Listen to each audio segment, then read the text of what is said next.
साहेब, राज्यभरातले जवळपास 34,000 कर्मचारी, जे आरोग्य कर्मचारी, त्यांचा बेमुदत संप सुरू आहे 15 दिवसापासून. त्याचा फार परिणाम होताना आपल्याला पाहायला मिळतो. कंत्राटी कर्मचारी त्यांची मागणी नाही, हे बरोबर आहे की कर्मचारी सुद्धा ज्या मागणीसाठी बसलेले आहेत त्यांच्याही मागण्या रास्त आहेत.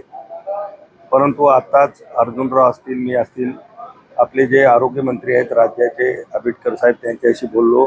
त्यांनी सांगितलं की आम्ही या कर्मचाऱ्यांना परमनंट करण्याच्या बाबतीमध्ये आम्ही सुद्धा पॉझिटिव्ह आहोत.